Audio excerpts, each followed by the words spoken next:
પત્ની બરાબર ન લાગતી હોય એવો એક ફોટો મેં નથી જોયો. બધામાં સ્ત્રી જ હારી લાગતી હોય. કોઈ પણ પતિ પત્નીનો ફોટો જોઉં તેમાં સુંદર સ્ત્રી જ લાગતી હોય. આજ સુધી મેં સ્ત્રી કરતા પુરુષ સુંદર લાગતો એવો ફોટો જ નથી જોયો. સ્ત્રી ગમે એવી કાળી હોય ને તો એ નમણી તો હોય જ. ભગવાન કહે કે એની અંદર સ્ત્રીના રૂપમાં, સૌંદર્યના રૂપમાં હું છું. ભગવાને નારીની અંદર જે સૌંદર્ય છે એ ખીલતું જ રહે એના માટે ભગવાન કહે સ્ત્રીના રૂપમાં, સૌંદર્યના રૂપમાં હું છું. પછી ત્રીજી વાક, અને સ્ત્રીની વાણી હશે ને એ ગમે એવા માણસને પલાળી દેશે.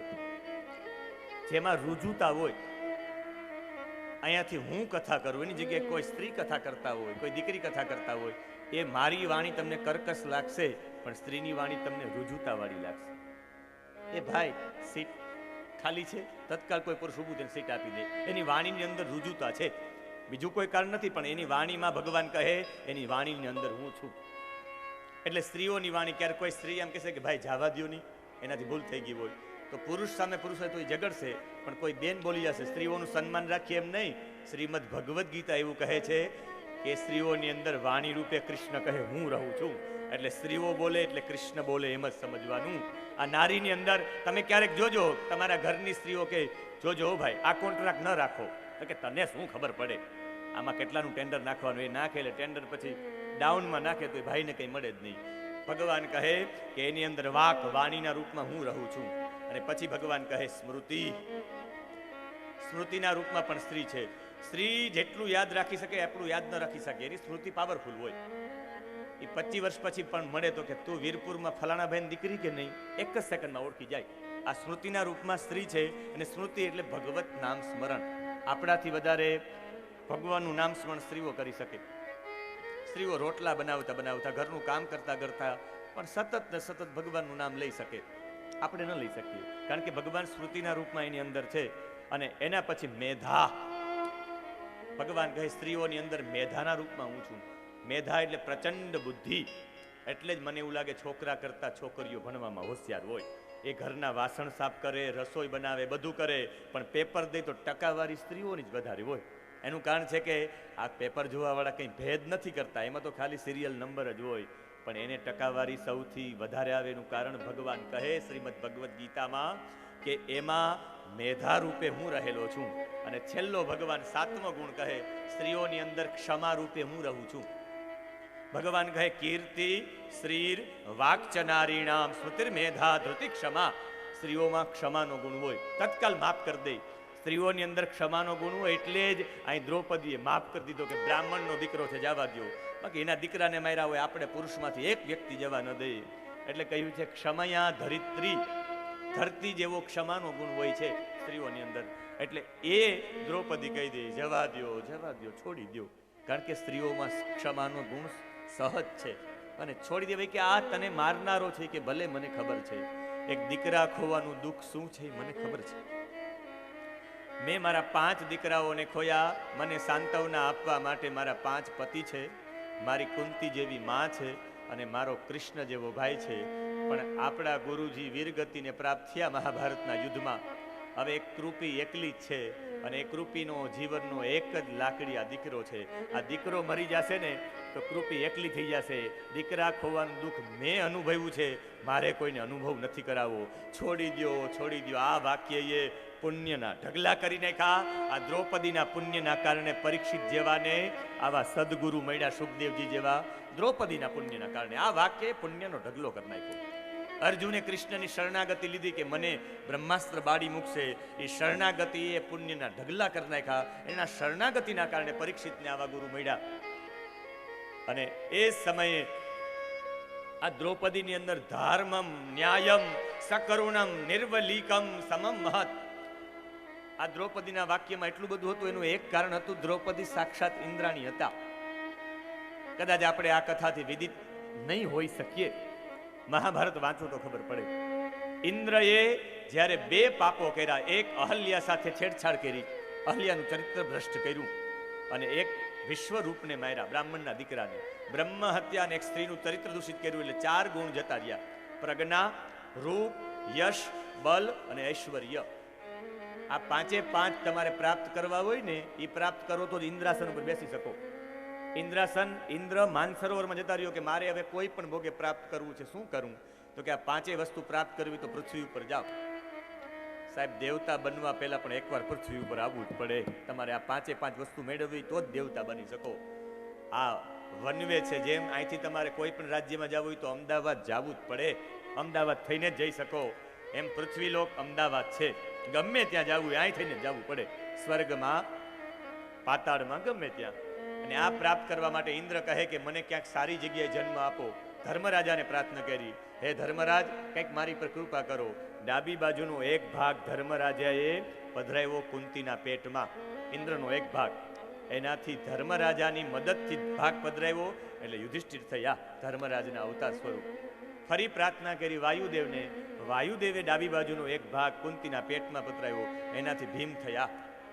ફરી અશ્વિની કુમારોને પ્રાર્થના કરી, ડાબી બાજુના બે ભાગ અશ્વિની કુમારોએ માદ્રીના પેટમાં પધરાવ્યા અને એ માદ્રીથી બે સંતાનો થયા, નકુલ અને સહદેવ. અને જમણી બાજુનો આખો ભાગ ઇન્દ્રએ પોતાની રીતે કુંતીજીના પેટમાં પધરાવ્યો એટલે એનાથી અર્જુન થયા. અર્જુન છે ને એ અર્ધું અંગ છે, ઇન્દ્રનું અર્ધું અંગ છે. એટલે દ્રૌપદી હતા એ ઇન્દ્રાણી હતા કે મારા પતિ નીચે પૃથ્વી ઉપર જાય તો મારે પણ જવું, મારે પતિ પરાયણતા વાળું રહેવું છે. તો કે જાઓ, દ્રુપદના યજ્ઞમાંથી તમે ઉત્પન્ન થશો, તમારું નામ યાજ્ઞસેની પડશે, યજ્ઞમાંથી ઉત્પન્ન થશો અને પાંચે પાંચ પતિની સેવા કરશો ત્યારે એક પતિની સેવા થશે. એટલે દ્રૌપદીએ પાંચ પાંચ સાથે લગ્ન કર્યા તો એ સતી કહેવાના. બાકી તો એક જ વ્યક્તિને તમે જુઓ, એની સાથે જ લગ્ન કરો, એની સેવા કરો, એને સતી કહેવાય. પાંચ પાંચ સાથે લગ્ન કરીને સતી કહેવાય? અમુક લોકોને એવા પ્રશ્ન થાય, પણ એના માટે સાહેબ ઘણા બધા પુરાણો વાંચવા પડે. એકાદા પુરાણ વાંચવાથી ખબર ન પડે. એના માટે અન્ય પુરાણો વાંચો, ઘણા બધા ગ્રંથો વાંચો ત્યારે ખબર પડે. બાકી કૂપમંડુકતામાં જીવીએ કે ના ના ના ના આ એક આવી ગયું, વાત થઈ ગઈ પૂરી. આખો દેશ પણ એકથી નથી હાલતો. અરે ગામ નથી હાલતો, સરપંચ એક વિના ગામ ચાલે? એને પણ સભ્ય રાખવા પડે. અરે તમારું ઘર ન ચાલે, સમાજસ્ય સમગ્રસ્ય રચના તાદૃશીકૃતા પરસ્પર પ્રેક્ષિતમ સર્વમ સાફલ્યમ સહયોગત. 100 હળવાળાને પણ એક હળવાળાની જરૂરિયાત પડે. આ દુનિયામાં એક હાથે તાલી નથી વાગતી તો બીજું શું થાય? એમાં પણ બે હાથની જરૂરિયાત પડે. એટલે દુનિયામાં ભગવાને આખી રચના જેવી કરી, સાફલ્યમ સહયોગત. જીવનની સફળતા સહયોગ વિના છે જ નહીં. એટલે એકબીજાનો સહયોગ જોવો જ પડે. જો આપણે મનુષ્યમાં એકબીજાનો સહયોગ જોતો હોય તો દેવતામાં નહીં જોતો હોય. એટલે આપણી સંસ્કૃતિમાં 5 દેવતાને પૂજવાની ફરજિયાત સિસ્ટમ થઈ ગઈ છે. 5 તત્વ આવશે ત્યારે હું સમજાવીશ 5 તત્વ કોને કહેવાય અને 5 દેવતા કોને કહેવાય. હિન્દુ એ 5 દેવતાને પૂજવા જોઈએ, એમાં તમારા ઈષ્ટ છે બરાબર વચ્ચે રહેવા જોઈએ. હું તમારી કોઈ શ્રદ્ધાને ભંગ કરવા નથી માંગતો, પણ તમારી શ્રદ્ધા ભંગ ન થાય એનું હું ધ્યાન રાખું તો કોઈ દેવતાની શ્રદ્ધા ભંગ ન થાય એનું આપણે ધ્યાન રાખવું જોઈએ. તમારી શ્રદ્ધા ભંગ ન થાય એનું હું ટોટલી ધ્યાન રાખું છું તો કોઈ દેવોની પણ શ્રદ્ધા ભંગ ન થાય. એટલે ભડાકો વાગે તો એમાં જરાય મૂંઝાતા નહીં. એ ભડાકામાં પણ ભાલકેશ્વર જોવા, એ ભડાકામાં પણ ઠાકોરજી જોવા, એવી ઊંચી ભાવના રાખે તો થઈ શકે. મારો ઓનલી ફોર એક જ ઉદ્દેશ્ય છે કે સાચો વૈષ્ણવ દરેકમાં ઠાકોરજીને જોવો જોઈએ. દરેક બાબતમાં. વૃક્ષમાં તમે ઠાકોરજીને જોઈ શકો તો આખી ચરાચર સૃષ્ટિમાં પણ ઠાકોરજીને જોઈ શકો. અને એવા અહીંયા દ્રૌપદીએ 5 પતિ સાથે લગ્ન કર્યા અને ઇન્દ્ર નું અડધું શરીર જમણું અંગ, પતિ છે એ ડાબું અંગ છે, પત્ની ડાબું અંગ છે અને પતિ જમણું અંગ છે. સૌથી વધારે પ્રેમ અર્જુનને એવા માટે કર્યો દ્રૌપદીએ કે ઇન્દ્રનું એ અડધું અંગ હતું, બાકી અર્ધાંગમાંથી આ 4 થયા હતા. એ દ્રૌપદીના વાક્યમાં અહીંયા કરુણતા છે, ધર્મ છે, ન્યાય છે ને છોડી દો. અને છોડી મૂકવા માટે કહ્યું કે મેં તો પ્રતિજ્ઞા કરી છે કે સાંજ સુધીમાં તારી સામે લઈ આવીને શિરચ્છેદ ન કરું તો હું અગ્નિ સ્નાન કરી નાખીશ. હવે શિરચ્છેદ કરું કે નહીં? ભગવાન કૃષ્ણ સામે જોયું. ભગવાને કહે બ્રહ્મ બંધુર ન હંતવ્ય આતતાઈ વધારણ. કહ્યું બ્રાહ્મણના દીકરાને મારવો ન જોઈએ અને આતતાઈને છોડવો ન જોઈએ. કહ્યું કે પ્રભુ શું કરું? કહ્યું મોટા માણસોને દૈહિક વધ કરાય જ નહીં. વપનમ દ્રવિણા દાનમ. વપનમ એટલે મુંડન. મુંડન કરાવી નાખો મરવા સમાન થાય. દ્રવિણા દાનમ, પૈસા લઈ ધક્કો મારીને કાઢી મૂકો એના માટે મરવા સમાન થાય. એનું અપમાન કરી નાખો એ બ્રાહ્મણ માટે દૈહિક વધ છે જ નહીં. બ્રાહ્મણનું અપમાન એના માટે મૃત્યુ છે. તમે બ્રાહ્મણને 1 રૂપિયો દક્ષિણા ન આપો તો ચાલશે, મારી વિનંતી છે, બાકી ગોર શબ્દ તો બોલતા જ નહીં. આ ગોર બ્રાહ્મણ માટે અપમાન છે. મને ખબર નથી પડતી, જેણે સંસ્કૃતિ માટે લોહી રેડ્યું છે, જેણે હાડકાનું ખાતર બનાવ્યું છે, અને એ બ્રાહ્મણોએ સંસ્કૃતિમાં હિસાબ જુઓ તો ખબર પડે ઋષિઓએ કેટલું યોગદાન આપ્યું. જ્યારે દેવતાઓને જરૂરિયાત પડી ને ત્યારે એ દધીચી નામના બ્રાહ્મણે હાડકા આપી દીધા, પોતાનો દેહ ત્યાગી દીધો. એવા ભૂદેવની પરંપરાને મને ખબર નથી, આ તો કોઈ એવા ભૂદેવ હશે કે બધાને સારું લગાડવા માટે હા હા ગાવ, ગોર લટપટીયો, ગોરનું ફળિયા જેવો ફાંદો, ગોરનું નાક આવું ને એમાં ઓલા ભૂદેવ હશે હા હા ગાવ ગાવ, અને એ ચાલુ થઈ ગયા ફટાણા. કઈ સંસ્કૃતિને ઉત્થાન કરનારા આવા તેજસ્વી બ્રાહ્મણો માટે આવા ફટાણા હોય, ખરેખર એવા ફટાણા હોય. હું જ્યાં હું ત્યાં તો ફટ દેખીને બંધ કરાવી દઉં, એને દુઃખ લાગે કે સુખ લાગે.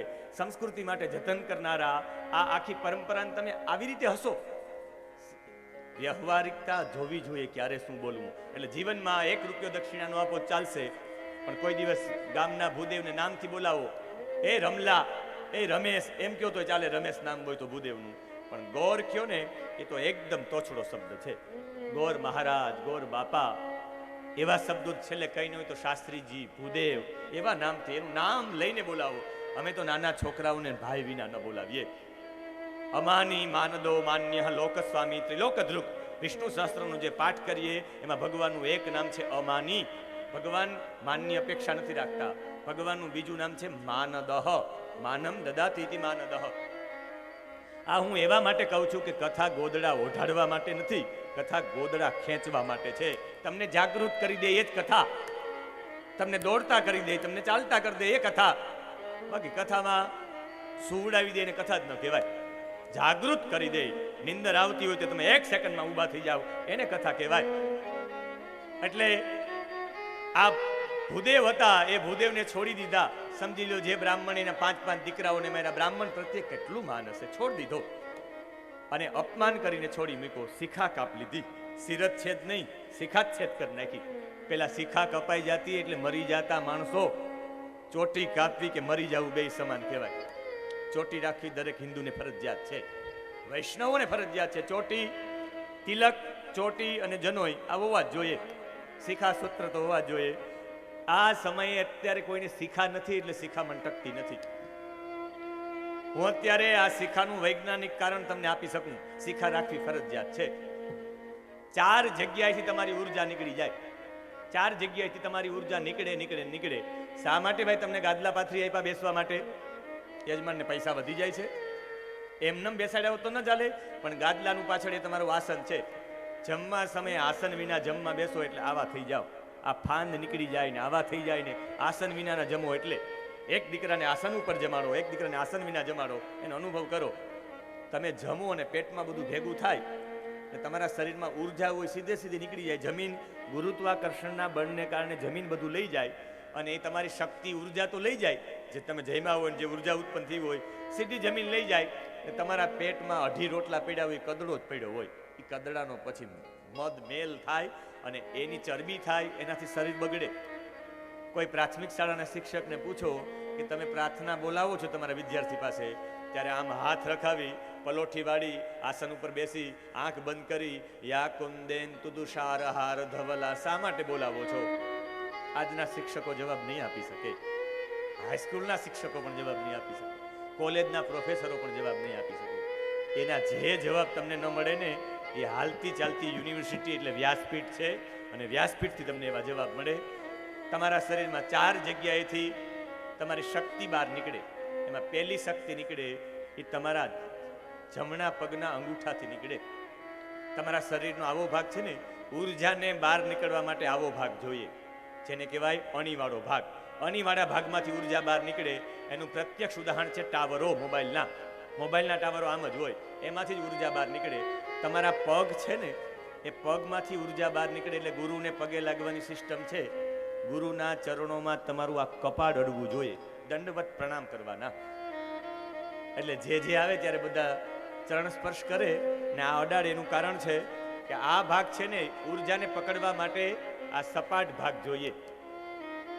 એટલે આ સપાટ ભાગથી તમારા શરીરમાં ઉર્જા આવી જાય અને તમારા પગના નખમાંથી, આંગળીઓમાંથી ઉર્જા નીકળે. એટલે ગુરુ કરતા શિષ્ય ચડિયાતા હોય. ગુરુની બધી ઉર્જા તો શિષ્ય લઈ લે. એટલે તમે ત્યાં માથું ઓડાડો એટલે ઉર્જા નીકળી જાય. આ પગમાંથી ઉર્જા બહાર નીકળવા ન દેવી તો શું કરવું પડે? પલોઠી વાળી જવી પડે. અત્યારે હું અહીંથી બોલું છું, એ સાત્વિક વાતોના શ્લોકો, મંત્રો, એનો શક્તિપાત તમારામાં થાય અને એ શક્તિ તમારામાં જાય ત્યારે તમે જો આમ બેસો તો નીકળી જાય ઉર્જા. પગ લાંબા કરીને બેસો, ઉર્જા નીકળી જાય. પલોઠી વાળી જોઈએ એટલે અહીંથી ઉર્જા બંધ થઈ ગઈ પગની. હવે હાથના આંગળામાંથી ઉર્જા જાય એટલે તો માથે હાથ મૂકવીએ આપણે કે માથે હાથ મૂકો. એ હાથમાંથી ઉર્જા આમાંથી ન નીકળે એટલે અહીંથી બેન્ડ વાળી દો. હાથ વળી ગયા, અહીંથી ઉર્જા બંધ થઈ. ત્રીજી ઉર્જા આંખમાંથી નીકળે. મેં કહ્યું ને કે આંખમાં કોઈ માણસ આમ દ્રષ્ટિ કરી નાખે ને તો ઉર્જા નીકળે. જમવાનું આંખે પડી જાય, દૂધ આંખે પડી જાય. કોઈ કે કારણ નાખ્યા, કારણ નહીં ને આંખની ઉર્જા. અને આંખની ઉર્જાથી કાલ યવનને બાળી નાખો, મુચકુંદે આંખની ઉર્જા. ગાંધારીએ પટ્ટી છોડી, છોકરો લોખંડનો બની ગયો, આંખની ઉર્જા. એટલે આંખ બંધ કરી જવાની. અને એક ઉર્જા છે અહીં બ્રહ્મરંધ્રમાંથી નીકળે.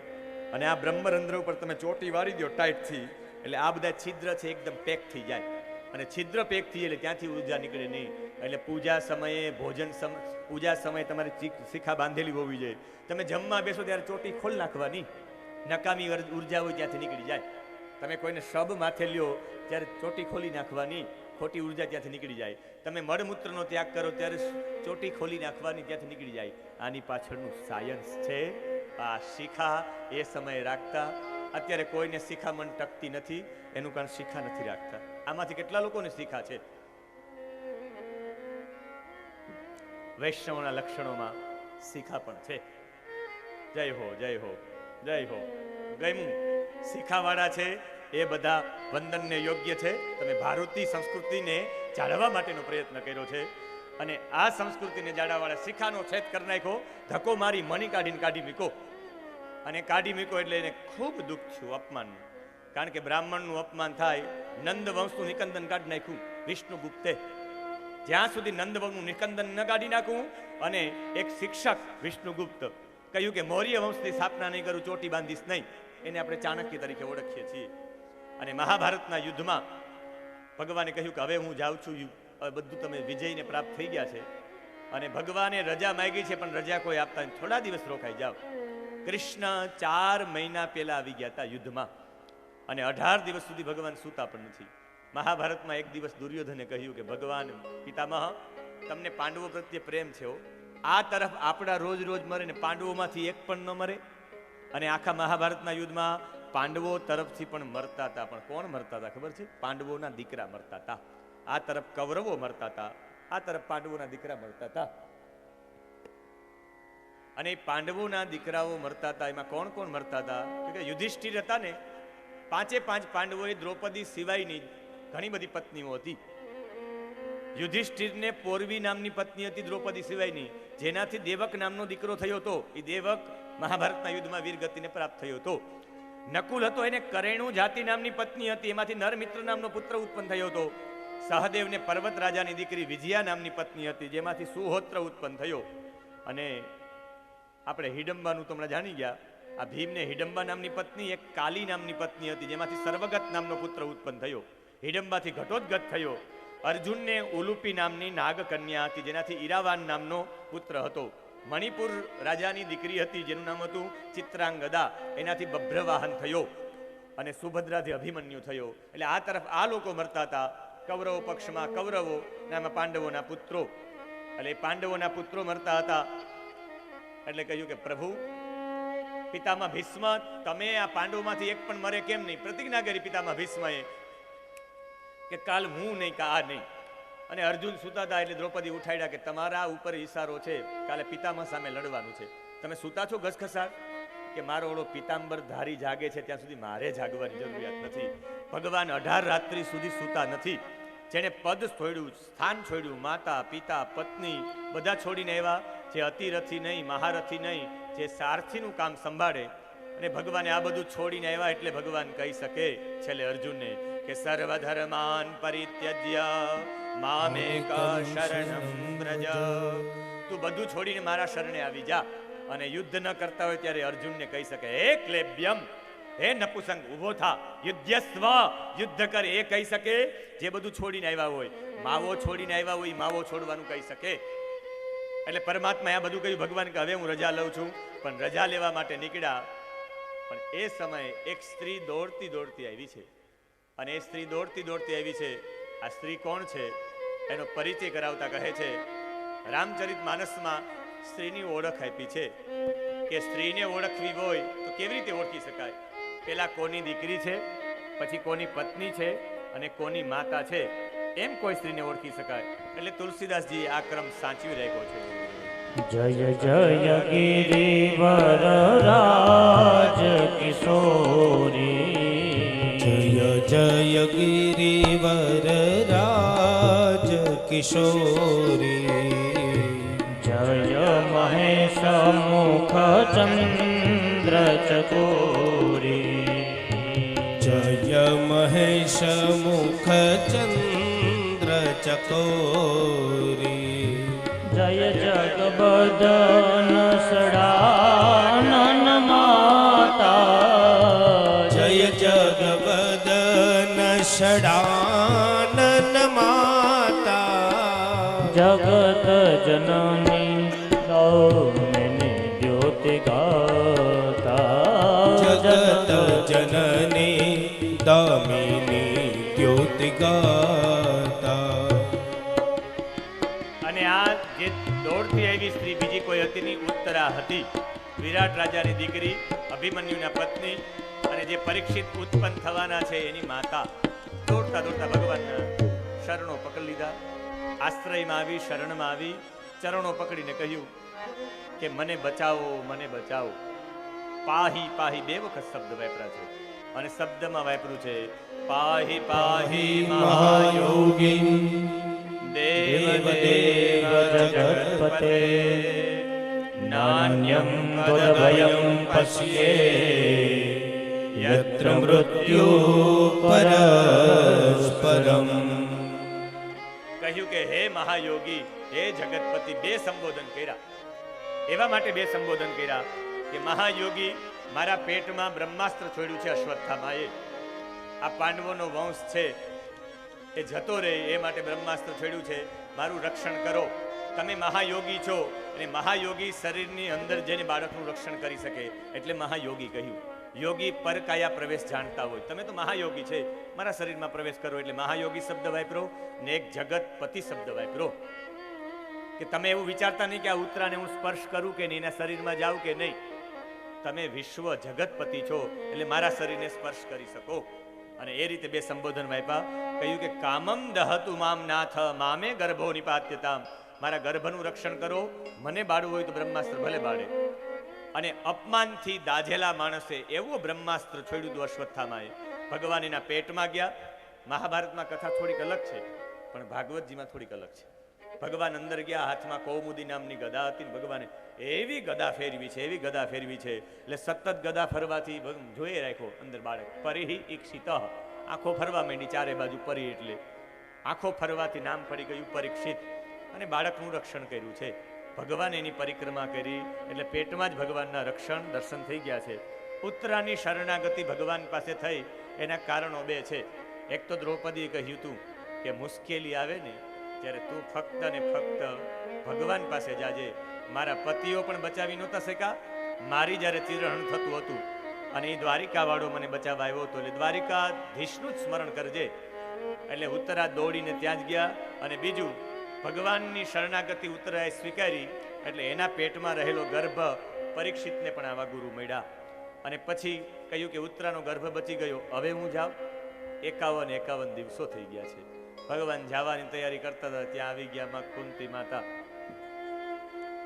અને કુંતી માતાએ આવીને કહ્યું છે, નમસ્તે પુરુષમ વાદ્યમ ઈશ્વરમ પ્રકૃતે પરમ. કહ્યું કે હે પરમાત્મા, તમે ક્યાં જાઓ છો? કહ્યું કે હું પરમાત્મા પહેલી વખત ફઈ પગે લાગ્યા, કુંતી પગે પડ્યા. કહ્યું કે અમારા જેવા મૂઢ લોકોને છેતરીને જતા રહ્યો છો. જેમ કોઈ નટ હોય, રામા મંડળ હોય કે કાન ગોપી હોય, કાન ગોપીમાં આપણા જ ગામના કોઈ માણસો તૈયાર થઈને આવ્યા હોય તો આપણે ખબર ન પડે કે આપણા ગામનું છે. એમ તમે નટ તરીકે તમે એવા વેશ ધારણ કરો, તમને એમ થાય કે અમે ઓળખતા નથી, તમને એમ થાય કે તમે અમારા ભાઈના દીકરા છો. ખોટી વાત છે, તમે પરમાત્મા છો. કહ્યું કે એમ પરમાત્મા છો? તો હા. તો કે માગી લ્યો, શું જોઈએ ભક્ત? ભગવાન હસતા હસતા કહ્યું અને માગવા માટે માગ્યું છે કુંતીએ. વિપદ સંતુના શસ્વાદ તત્ર તત્ર જગત ગુરો ભવતો દર્શનમ યસ્યાત પુનર્ભવ દર્શનમ. અને માગ્યું છે કે ભગવાન મને વિપત્તિ આપો. અને આ વિપત્તિ ભગવાન પાસે માગનારી આ એક જ મહિલા છે જેને સંકટ માગ્યું. કારણ કે જ્યારે જ્યારે સંકટ આવ્યું ત્યારે ત્યારે પ્રભુ તમે આવ્યા અને તમે આવો એટલે સંકટ જતું રહે. અમારે તો તમે જોઈએ, એટલે જ્યારે જ્યારે પણ સંકટ આવે ત્યારે તમે આવો એટલે પરમાત્મા તમારી યાદીમાં મારું નામ લખી લેજો. અને આ સત્સંગમાં મને બીજું કંઈ નથી આવડતું, પણ હું સતત તમારું સ્મરણ કરું છું. એટલે આપણે પણ ભગવાનને કહેવાનું છે, અમને દુઃખ ના આપતો કંઈ નહીં, અમે કુંતી જેવા નથી, પણ તમારી યાદીમાં હે પરમાત્મા મારું નામ લખી લેજો. અને એ સમયે કહ્યું કે પરમાત્મા મને દુઃખ આપજો. આપણે પણ 2 મિનિટ માટે દુઃખની યાચના ન કરતા ભગવાનને કહેજો કે ભગવાન, જેમ સવારમાં ગાઈએ ઘમ્મર ઘમ્મર માલા વલોણા ગાજે, એમ કહીએ કે તારી યાદીમાં નામ લખી લેજે. હું વીરપુરની કથામાં આવ્યો છું, સત્સંગની યાદીમાં મારું નામ પણ હોવું જોઈએ. ઓરે રણ છોડ રાય શું કરો વિચાર, આજના સત્સંગમાં મારું લખી લેજો નામ. ઓરે રણ છોડ રાય શું કરો વિચાર, આજના સત્સંગમાં લખી લેજો નામ. તમારી યાદીમાં મારું લખી લેજો નામ. તમારી યાદીમાં મારું લખી લેજો નામ.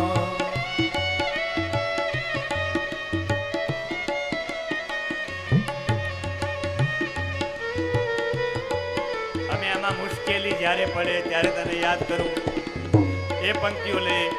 પણ વીરપુર में कथा का नया दौर, જપત થતી રથ કાય નવા મજાણું, જપત થતી રથ કાઈ નવ જાણું. તમારા ભરોસે મારું જીવન વિતાવું. તમારા ભરોસે મારું જીવન વિતાવું. વાત મારી સાંભળો ને નંદના કુમાર, આજના સત્સંગમાં મારું લખી લેજો નામ. ઓરે રણ છોડ રાય શું કરો વિચાર, તમારી યાદીમાં મારું લખી લેજો નામ. એટલે તમારી યાદીમાં મારું નામ લખી લેજો. આજના સત્સંગમાં, સત્સંગથી મોટી કોઈ આખી દુનિયામાં કોઈ જડીબુટી જ નથી. જ્યારે આપણા જીવનમાં સત્સંગ ઘટે ને ત્યારે નબળી વૃત્તિઓ આવી જાય છે. એટલે આ સત્સંગની યાદીમાં મોટું નામ લખાવવાનું છે તાલી સાથે.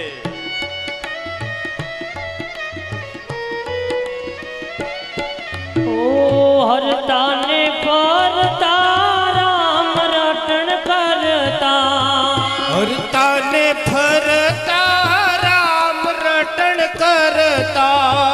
તમારા ભજનમાં મસ્ત બની ફરતા. તમારા ભજનમાં મસ્ત બની ફરતા. વાલા મારો તારો એક જ યાદાર, આજના સત્સંગમાં મારું લખી લેજે નામ. ઓરે રણ છોડ રાય શું કરો વિચાર, તમારી યાદીમાં મારું લખી લેજો નામ. અને સત્સંગના પ્રભાવથી માણસ સુધરે. સત્સંગ જેવો કોઈ સાબુ છે નહીં. વીરપુરમાં રોજ સત્સંગ થાય છે કે વૈષ્ણવો સત્સંગ કરે છે કે રોજ માટે 3 દિવસે. એટલે સાબુ છે 3 દિવસ સુધી કપડા મેલા થાય નહીં. એમ આયે મેલું થાય 3 દિવસે સાબુ લાગવો જોઈએ. ઓ દયાળુ દેવ મારી દયા જરા લાવજો. દયાળુ દેવ મારી દયા જરા લાવજો. એક વાર મને તમારી જ કહેજો. એક વાર મને તમારી જ કહેજો. એમાં શું જવાનું તમારું નુકસાન. આજના સત્સંગમાં મારું લખી લેજો ના. ઓરે રણ છોડ રાય શું કરો વિચાર. તમારી યાદીમાં મારું લખી લેજો ના. અને બે હાથ જોડીને દ્વારિકા વાળાને કુંતીજીએ પ્રાર્થના કરી, હે દ્વારિકા વાળા, એક જ વિનંતી છે તમને.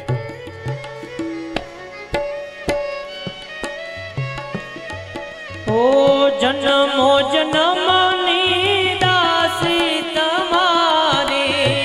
ઓ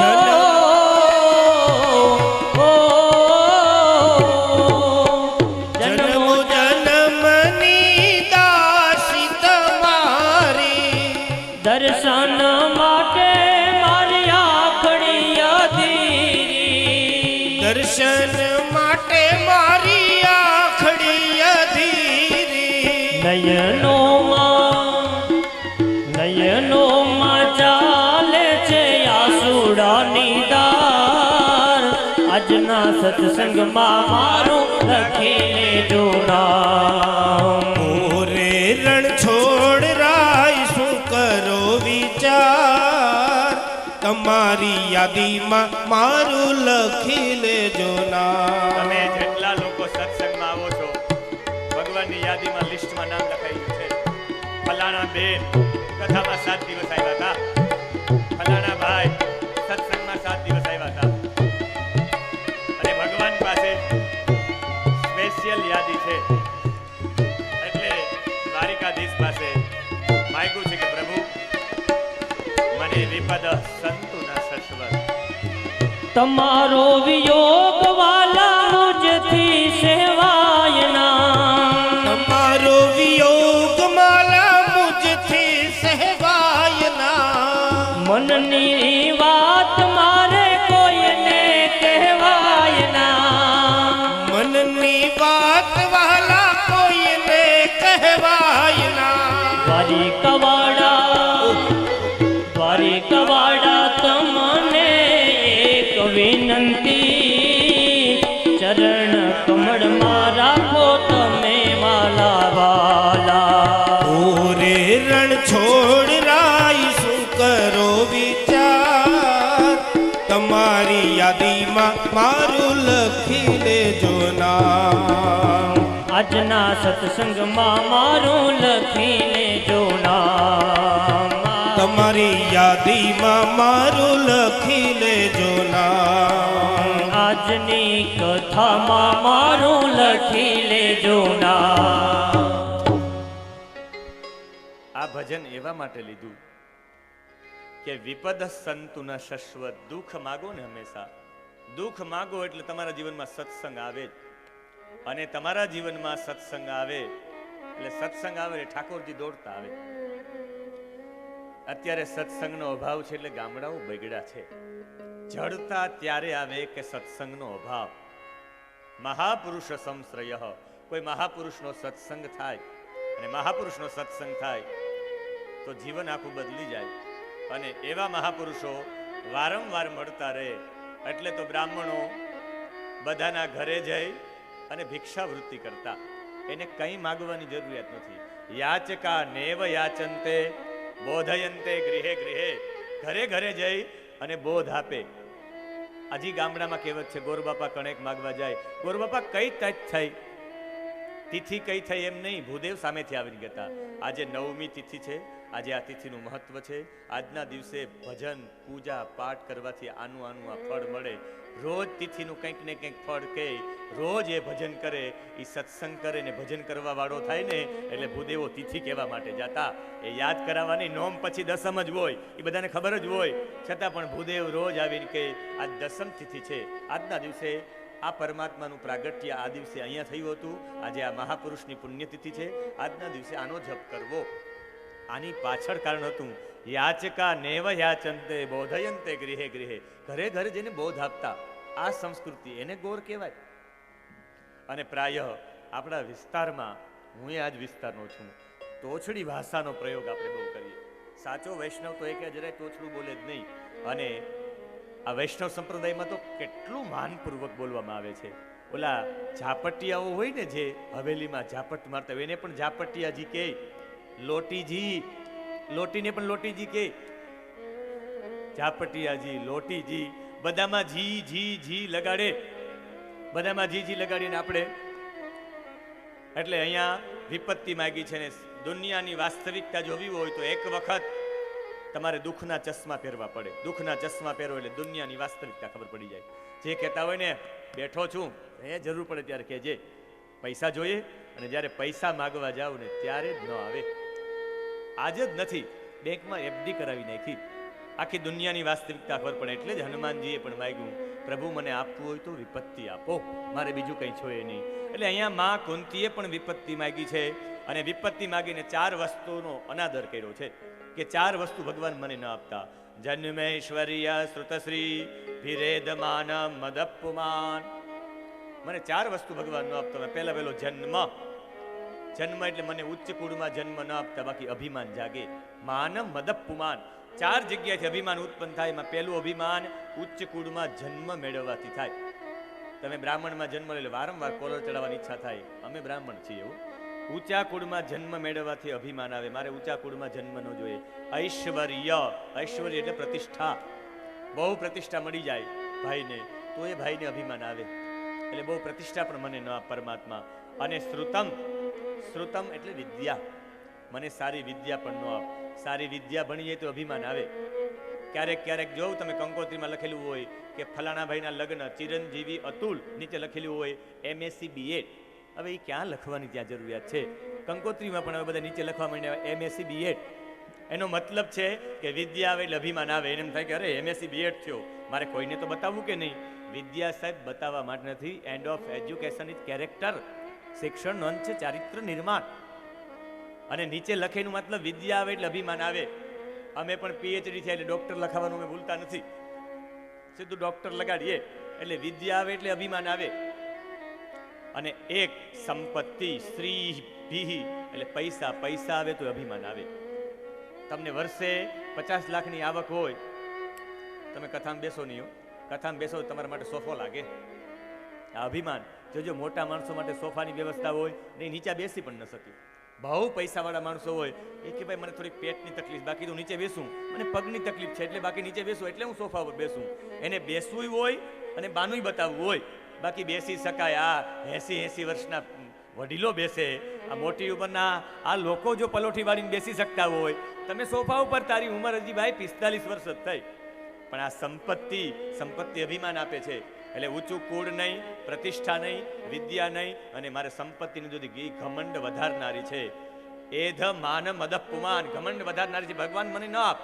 અને સંતો હોય સંપત્તિ નો માગે, સન્નિધિ માગે. અને ભગવાનની સન્નિધિ માગી છે.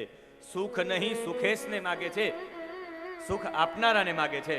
અને કહ્યું ભગવાન હવે મારી પર પ્રસન્ન હોય તો મારા 2 ગાંઠોને છોડી નાખો. બેટા આપ કથા મંડપમાં છો, કથા મંડપમાં છો બેટા. કારણ કે કથા મંડપમાં હોય સાયલેન્ટ, એક પણ અવાજ આવે આમ તણખલાનો, ખીલી પડે તો અવાજ આવવો જોઈએ, એને કહેવાય કથા મંડપ. એટલે એવી રીતે તમે બરાબર ધ્યાનથી સાંભળો છો. મને કાલે 2-5 લોકો મળવા આવ્યા એટલે મને ખબર પડી ગઈ કે વીરપુરમાં જ્ઞાની લોકો રહે છે, એટલે જ્ઞાનની ઊંચા લેવલની જ મારે કથા કરવી પડશે. કાલે મને મળવા આવ્યા એટલે મને ખબર પડી. મને એમ હતું કે ઓછા લેવલની વાત કરું, પણ મારે ઊંચા લેવલની પણ વાત કરવું છે. વૈષ્ણવો છે એનું સ્તર ઊંચું છે. આ ગામમાં ભગવદી કાર્યો પણ થાય છે, સત્સંગ થાય છે, ભગત વાર્તા થાય છે, એની સાથે ભક્તિ કેન્દ્રના કાર્યો ચાલુ છે. એટલે ખ્યાલ આવી ગયો છે કે આ લોકોનું લેવલ થોડુંક ઊંચું છે. એટલે આજના સત્સંગમાં મારું લખી લેજો નામ, એના હિસાબમાં જ લેવામાં આવ્યું. અહીંયા કહ્યું છે સ્નેહ પાસમ ઇમમ છિંદિમ દૃઢમ પાંડુષુ વૃષ્ણિસુ. મારે સ્નેહ પાસમાં હું બંધાયેલી છું, મારા સ્નેહ પાસ તોડી નાખો પ્રભુ. મારા સ્નેહ પાસ બે તરફ છે, દરેક સ્ત્રીઓના. એટલે જ મેં આ શ્રીમદ ભગવદ્ ગીતાજીના 7 ગુણો વાળો શ્લોક લીધો. સ્ત્રીઓમાં 7 ગુણો છે. કહ્યું કે મારા સ્નેહના પાસો તોડ નાખો. સ્ત્રીઓને 2 પ્રત્યે સ્નેહ હોય, એક માવતર પ્રત્યે અને એક પોતાના પતિના ઘર પ્રત્યે. મને પાંડવો પ્રત્યે અને વૃષ્ણિના વંશ પ્રત્યે જે પણ સ્નેહનો પાસ છે ભગવાન તોડી નાખો. કારણ કે સાચી સંપત્તિ શરીર અને ધન નહીં, સાચી સંપત્તિ પ્રભુ તમે છો. જે બધાનું ધ્યાન રાખવા છતાં પણ અંતર ધ્યાન રહે પરમાત્મા, મારું ચિત્ત એમાં લાગવું જોઈએ. કહ્યું ફઈબા બસ, હાલો તમને આપ્યું બસ, હવે તો કે હવે થોડોક સમય રોકાઈ જાઓ. અને એ રોકાવા માટે આગ્રહ કર્યો એટલે ભગવાન રોકાઈ ગયા. અને હવે અહીંયા દિવસો વીતતા જાય છે. યુધિષ્ઠિર રોવા મંડી ગયા કે પ્રભુ હું નરકમાંથી છૂટીશ નહીં, હું કરોડો વર્ષ સુધી નરકમાં રહીશ.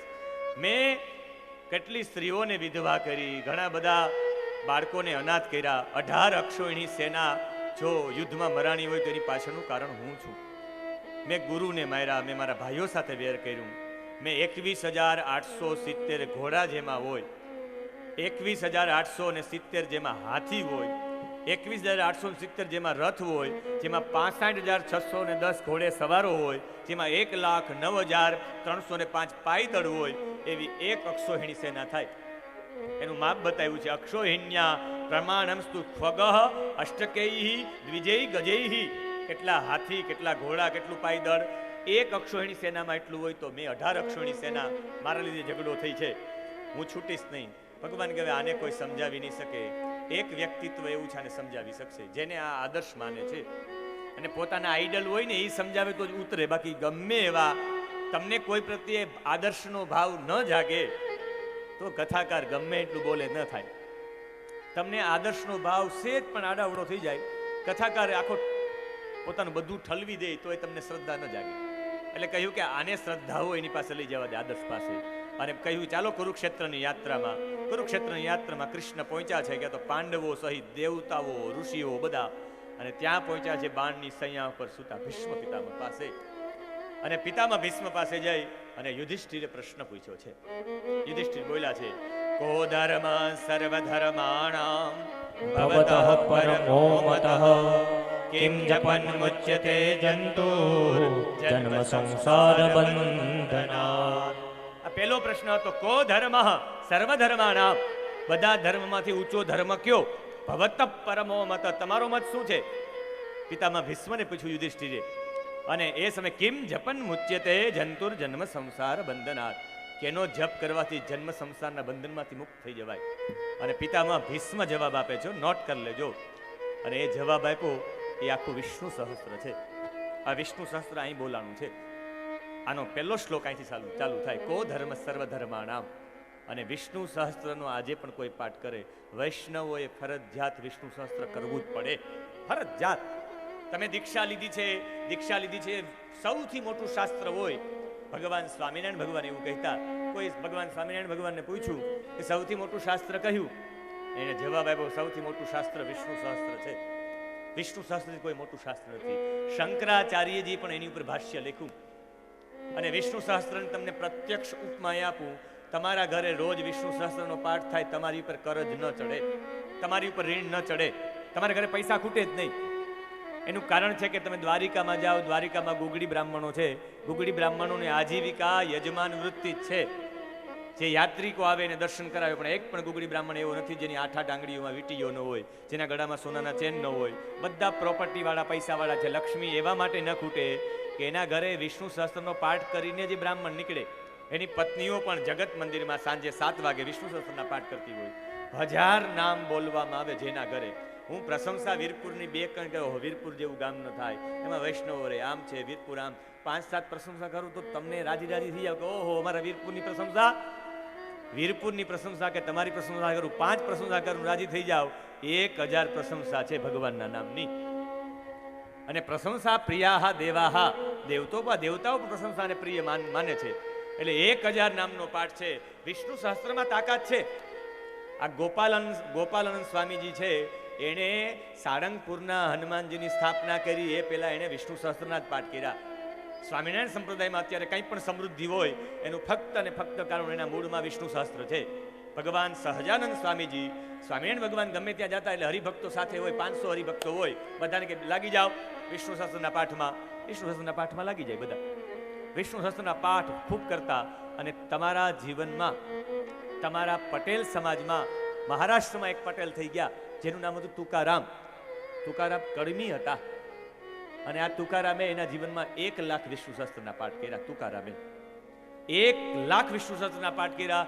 ગરુડ એને લેવા માટે આવ્યું, સાક્ષાત દેહુ નામનું ગામ એનું સાક્ષી છે. ગરુડ લેવા આવ્યું. આ વિષ્ણુ સહસ્ત્રના પાઠમાં તાકાત છે. તમે 1 લાખ વિષ્ણુ સહસ્ત્રના પાઠ કરો એટલે આજે પણ ઓલો વૈકુંઠ અધિપતિ તમારા વીરપુરમાં ઉતરે. 1 લાખ વિષ્ણુ સહસ્ત્રના પાઠ કરો તો. અને એનું પ્રત્યક્ષ ઉદાહરણ અમે લોકોએ જોયું નડિયાદમાં. નડિયાદની અંદર સંતરામ મંદિર છે. લક્ષ્મણદાસ બાપુ છેલ્લે જતા રહ્યા. અને આ સાધુની પરંપરામાં એવું છે કે કોઈ એ આશ્રમની બહાર નીકળી ન શકે. જે સાધુ બને એને બહાર નીકળવાનું જ નહીં, કોઈને મુખ બતાવવાનું નહીં. અને આજે પણ એ સંતરામ મંદિરમાં, એ સંતરામ મંદિરના જે પૂજારી હોય બહાર નીકળે ત્યારે બધા લોકો આમ હાથ કરે, સીતારામ એમ બોલીને આમ કરે. કદાચ એ મહાપુરુષ આમ બધાની સામે આંખ મિલાવે ને આમ કરે તો જ ડોક્ટર એનું દવાખાનું ખોલે, વિદ્યાર્થી સ્કૂલ ઉપર ભણવા જાય. એટલું બધું નડિયાદમાં સંતરામ મંદિરનું છે.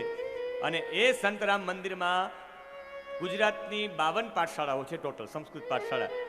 એ સંસ્કૃત પાઠશાળામાં જે લોકો વિષ્ણુ સહસ્ત્રનો પાઠ કંઠસ્થ સંભળાવી દે શ્લોકાત્મક, એને ચાંદીનો સિક્કો આપવામાં આવે. સંતરામમાં સ્પર્ધા થઈ. અમે બધી પાઠશાળામાં ગયા, સતત ત્યાં પાઠ કરાવ્યા. 1 લાખ પાઠ કરાવ્યા. 1 લાખ પાઠ પૂરા કરાવ્યા એટલે એ લક્ષ્મણદાસજીનો દેહ વિલય પણ થઈ ગયો. એમને બેઠા બેઠા નીકળી ગયો મુખમાંથી પ્રાણ. આપણે અહીં સોબરનદાસ બાપુ સેજ કફ જેવું હતું, દવાખાને બતાવવા ગયા, એના પગથિયા ચડવા ગયા, સ્ટ્રેચર ઉપર બેસાડ્યા અને બેસાડ્યા એવું જ મુખ ખુલી ગયું. એ સમય મુખથી પ્રાણ નીકળી ગયો. આ એટલામાંથી પ્રાણ નીકળે ને એ શ્રેષ્ઠ કહેવાય. બાકી દ્વાર છે તમારા શરીરના, અમુક દ્વારમાંથી પ્રાણ નીકળે તો એ માણસ નબળી વૃત્તિનો કહેવાય. જે નબળો આખી જિંદગી પાપ કર્યા હોય ને એને મળમૂત્રના દ્વારથી પ્રાણ નીકળે. એનો એ ગુજરી જાય એટલે મળમૂત્રથી આખું શરીર ભરાઈ જાય. મળમૂત્રના દ્વારથી નીકળે, નાભીથી નીકળે, મુખથી નીકળે, કાનથી નીકળે, આંખથી નીકળે. અમુક મહાપુરુષોનો અહીંયાથી બ્રહ્મરંધ્રથી નીકળે. આ પ્રાણ નીકળવાની પદ્ધતિ છે. અને આ પ્રાણ નીકળવા માટે કુરુક્ષેત્રના એ મેદાનમાં કહ્યું કે વિષ્ણુ સહસ્ત્રથી મોટું કંઈ છે નહીં. એટલે વિષ્ણુ સહસ્ત્ર માણસે કરવું જોઈએ. જે વિષ્ણુના ખાસ ભક્ત છે ને 1000 નામ રોજ લેવા જોઈએ. રોજ ઠાકોરજીને વિષ્ણુ સહસ્ત્ર સંભળાવવું જોઈએ. અને પછી તો કુરુક્ષેત્રના મેદાનમાં કયું દ્વિવિધ ધર્મ, દામ ધર્મ, રાજ ધર્મ, મોક્ષ ધર્મ, સ્ત્રી ધર્મ, બધું ધર્મનું જ્ઞાન આપ્યું. અને જ્યારે સ્ત્રી ધર્મનું જ્ઞાન આપતા હતા ત્યારે દ્રૌપદી બોલ્યા, 1 મિનિટ તમે સ્ત્રી ધર્મની વાત કરો પણ તમે ત્યારે ક્યાં ગયા હતા જ્યારે મારું ચીરહરણ થતું હતું? ત્યારે તમે ક્યાં ગયા હતા? અત્યારે સ્ત્રી ધર્મનો ઉપદેશ આપો છો. અહીંયાથી કોઈ કહે ને કે તમે ઉપદેશ આપો કે લસણ ડુંગળી ન ખવાય અને તમે લસણ ડુંગળીના ઓરા ખાઈને બેસો. તમે પણ અમને કહો ને કે તમે આવા ઉપદેશો આપો. તમારા જીવનમાં કંઈ છે આવું? જેટલું બોલીએ છીએ અમારા જીવનમાં છે ત્યારે જ બોલી શકાય. તમારા અહીંયાથી સત્ય પ્રગટ થાય તો અહીં સત્ય આવે, અહીંયાથી સત્ય જાય તો તમારા કાનમાં સત્ય જાય અને તમારા જીવનમાં સત્ય ઉતરે. એટલે ચોક્કસ અમે ચા ન પીતા હોય ને બોલીએ એટલે તમારાથી ચા મુકાઈ જાય. બાકી પ્રવચનોના પ્રવચનો થાય તો એ ચા ન મુકાય. તમારા જીવનમાં વિષ્ણુ સહસ્ત્રનો પાઠ તો આવે, અમે અમારા જીવનમાં કરતા હોય, અમારા મુખથી આવે તો. અમે અમારા જીવનમાં ગાયત્રીના જપ કરતા હોય, ભગવાન માટે સમય કાઢતા હોય તો અમે તમને કહી શકીએ સમય કાઢો. અમે ત્રિકાળ સંધ્યા કરતા હોય તમને કહી શકીએ ત્રિકાળ સંધ્યા કરો, સવાર બપોર સાંજ ભગવાનને યાદ કરો તો કહી શકાય. અને કુરુક્ષેત્રના મેદાનમાં કહ્યું કે તમે ત્યારે ક્યાં ગયા હતા? આપણે બધા લોકોને એક માનસિકતા છે કે પિતામાં ભીષ્મ કેમ ન બોલ્યા? પિતામાં ભીષ્મ કહ્યું કે હું ન બોલ્યો એનું કારણ પણ કૃષ્ણ છે. તો દ્રૌપદીને કહ્યું કે મારા ચીર લૂંટવા વાળો પણ કૃષ્ણ અને મારા ચીર પૂરવા વાળો પણ કૃષ્ણ. કહ્યું કે હા, કૃષ્ણએ મારી બુદ્ધિ હરી લીધી હતી, બાકી હું ન બોલું એવું બને. અને બીજું એક કારણ કે યુધિષ્ઠિરને મેં વચન આપ્યું હતું કે હું રાજસભામાં એક શબ્દ નહીં બોલું. યુધિષ્ઠિર રાત્રિના સમય ઉઠી ગયા ને આમ ચાલતા થયા.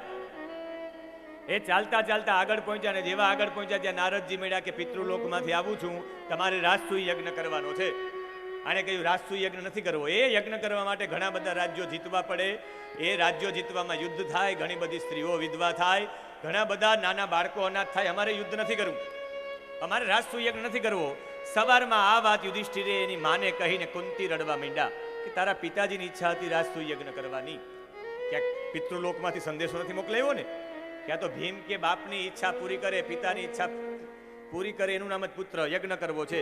યુધિષ્ઠિર કે નથી કરવો. મતદાન થયું ત્યાં, અર્જુનને કેના પક્ષમાં? અર્જુન કે યુધિષ્ઠિરના પક્ષમાં. નકુલને કહ્યું કેના પક્ષમાં? કે ભીમના પક્ષમાં. સહદેવ બાકી રહ્યા કે તું જેમાં વોટિંગ કરી જીતીશ, તું તો મોટો જ્યોતિષી પણ છે, એટલે કહી દે કે એમાં વોટિંગ કરવું જોઈએ. સહદેવનો જવાબ હતો કે મને ન પૂછો, કૃષ્ણને પૂછો, કૃષ્ણ કેમ કરવાનું. કૃષ્ણે કહ્યું યજ્ઞ કરવાનો છે. રાજસુ યજ્ઞ થયો, નાનકડા એવા યુદ્ધ થયા, જીતી લીધા બધા રાજ્યો. બધા લોકોએ ખૂબ વૈભવ આપ્યો, એટલો બધા પૈસા આપ્યા. મય નામના દાનવે સ્થળ ત્યાં જળ ને જળ ત્યાં સ્થળ, એવો બંગલો બધું બનાવ્યું. આ દુર્યોધનને ગમ્યું નહીં. દુર્યોધને તત્કાલ વિચાર્યું કે આની પાસેથી બધું પડાવી લેવું છે. તત્કાલ સમાચાર મોકલ્યા. જ્યારે બધા જતા હતા યજ્ઞ પૂરો થયો, અને જ્યારે પણ તમારો યજ્ઞ પૂરો થાય એટલે ભગવાન ને તમે છોડીને તમે અભિમાની બની જાઓ. કથામાં ક્યાંક મેં કાલે વાત કરી, ક્યાંક કથામાં સેજ વિઘ્ન આવવું જોઈએ. હાવ વિઘ્ન ન આવે ને બધું આનંદથી પતે, માણસો આવે, જમે, કથા સારી થાય, બધું સારું થાય, પંખા ફરે, ફુવારા ફરે, આ તે, તો થાય કે જોયું કથા કરી નાખ્યો. એકાદો ફોર્સ તો આવવો જોઈએ, બાકી અભિમાન થતા વાર ન લાગે. અને થઈ જાય હો, સેજ જાય ને તો ઓહો અમે કથા કરી એવી થાય જ નહીં.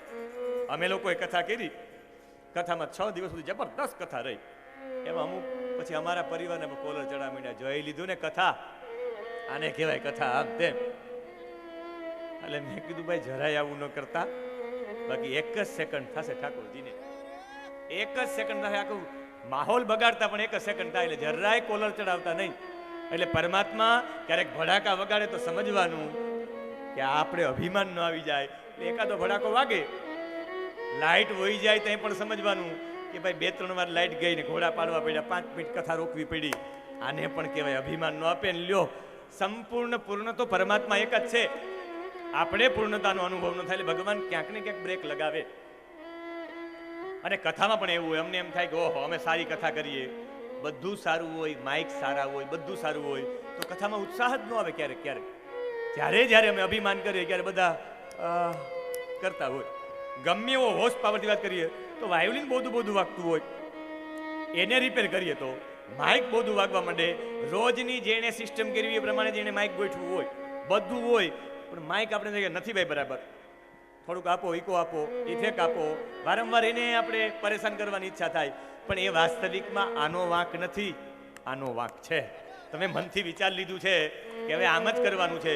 શ્લેષ માત્ર ભગવાનને પાપ કરશો એ ગમશે, પાપ કરો એ ગમશે, ભગવાનની પૂજા નહીં કરો એ ગમશે, પણ અભિમાન કરો ભગવાનને ગમતા નથી. અભિમાનીને ભગવાન મળ્યો એવો આજ સુધીનો ઇતિહાસ નથી.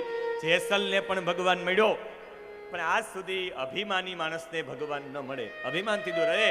ગોપીઓએ અભિમાન કર્યું, ભગવાન ગાયબ થઈ ગયા, અને ગોપીઓ રડીને ગોપી ગીત ગાયું. ગોપીઓ પણ એનો ભક્ત અભિમાન કરે, ભગવાનને ગમે જ નહીં. તમે અભિમાન કરો કે ઓહો હું સારામાં સારી અલ્ટો ગાડી લઈ આવ્યો, તમારી બાજુમાં આવીને ઇનોવા ઊભી રહી જાય એટલે સમજી લેવાનું કે હું ભગવાનનો ભક્ત છું. ભગવાન સેકન્ડમાં અભિમાન ઉતારે કે તારી અલ્ટોનું કંઈ નથી, આ રે ઇનોવા. એટલે ભગવાન એના ભક્તનું અભિમાન તત્કાલ ઉતાર નાખે છે.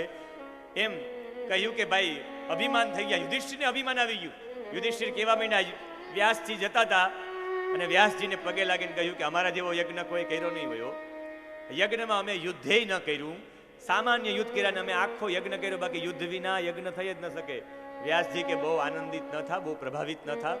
તમે ભાઈઓમાં એવું યુદ્ધ થશે કે ન ભૂતો ન ભવિષ્યતી.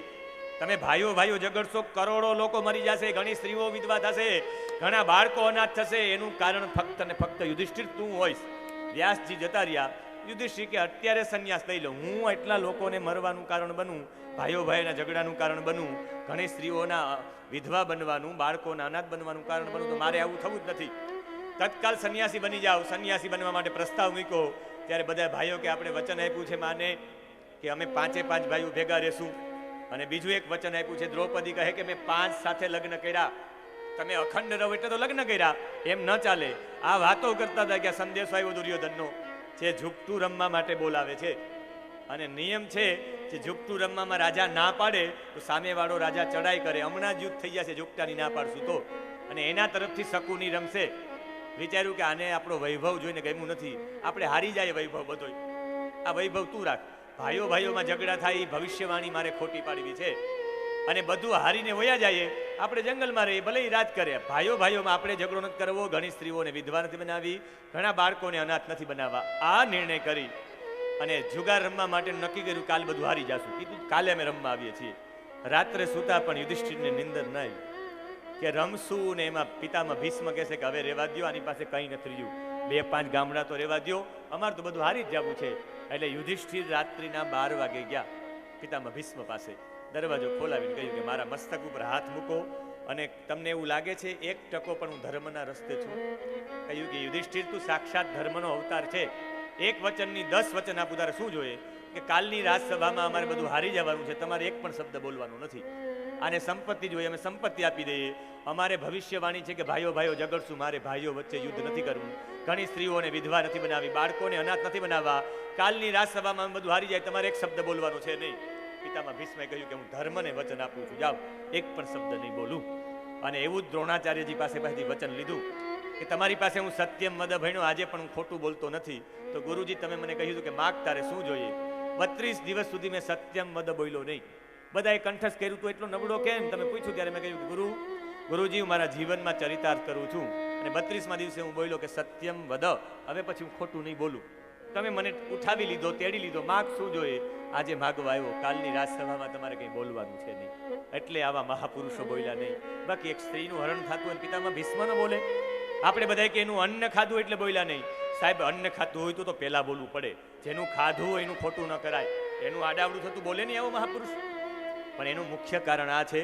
ને પિતામાં ભીષ્મએ આખી એની વાત જણાવી અને કહ્યું કે તમે જેને તમારો મામાનો દીકરો સમજો છો, જેને તમે તમારો મિત્ર સમજો છો, જેને તમારો હિતેચ્છુ સમજો છો, તમે તમારો મંત્રી સમજો, તમારો દૂત સમજો, તમારો સારથી સમજો, હે પાંડવો, એ તમારો સારથી નથી, એ સાક્ષાત પરબ્રહ્મ પરમાત્મા છે. મને જ્યારે ભાનુમતીને આશીર્વાદ આપવાના હતા, દ્રૌપદીને લઈને આવ્યા અને અખંડ સૌભાગ્યવતીને આશીર્વાદ આપ્યા, ત્યારે કૃષ્ણનો ચહેરો જોઈને મેં કીધું તું જ હોય હે સામળિયા, જેમ અત્યારે તે મને મુખ દર્શાવ્યું ને એમ છેલ્લા સમયે મુખ દર્શાવજે. આખા શરીરમાં બાણની સૈયા લાગેલી છે અને બાણની સૈયા લાગેલી છે એની પાછળનું કારણ પણ પૂર્વનું કર્મ છે. મહાભારત વાંચો તો ખ્યાલ આવે, બીજા અન્ય ગ્રંથો વાંચો તો એક જગ્યાએ છે પતંગિયાના પાંખોમાં કાંટાઓ ભોંકવામાં આવ્યા હતા. એક કથા એવી આવે કે બેભાન પડેલો અજગર ત્યાં પડ્યો રસ્તામાં, એ ફેંકી દીધો. પ્રતિક નામનો રાજા હતો અને જેવો જ ફેંકી દીધો, કાંટા વાગી ગયા અને અંદરથી ચેતના જાગી ગઈ. બેભાન હતો એ ભાનમાં આવી ગયો કે મારી હાલત છે એવી તારી હાલત થાય. આ બહુ પુણ્યશાળી હતો. એમાંથી બ્રાહ્મણ બન્યો, એમાંથી અગ્નિહોત્રી બ્રાહ્મણ બન્યો. અગ્નિહોત્રી બ્રાહ્મણ બનીને કર્મ કરતા કરતા ધ્યો નામનો વસુ બની ગયો. એની પત્ની હતી જીવમતી. એના કહેવા ઉપર એને નંદિની નામની ગાય ચોરી વશિષ્ઠની, અને એ ગાય ચોરી એટલે વશિષ્ઠ એ શ્રાપ આપ્યો કે બધા મનુષ્ય લોક ઉપર જાઓ. બધાએ પ્રાર્થના કરી કે ભગવાન અમારી મુક્તિ માટે કંઈક કરો, તમે તો શંકરથી પણ વિશેષ છો. શિવે ખાલી ઝેર પચાવ્યું, તમે વેર પચાવ્યું. વિશ્વામિત્રે તમારા 100 પુત્રોને મારી નાખ્યા, છતાં પણ તમે કંઈ બોલ્યા નહીં.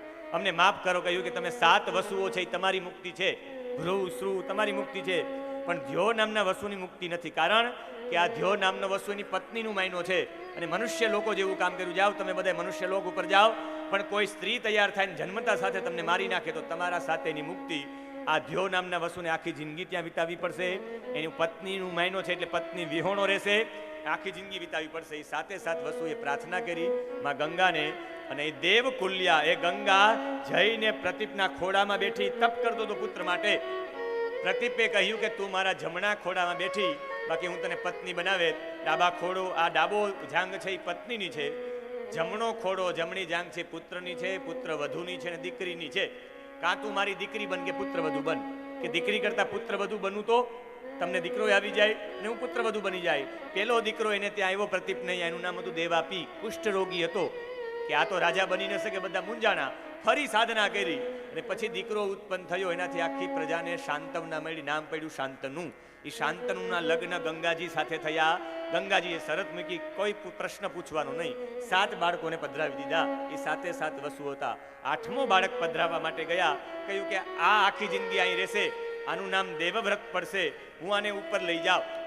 અને ઉપર લઈ જઈ અને ત્યાં 4 લોકો પાસે ભીષ્મ પિતામહે દીક્ષા લીધી. ભીષ્મ પિતામહના ગુરુ 4.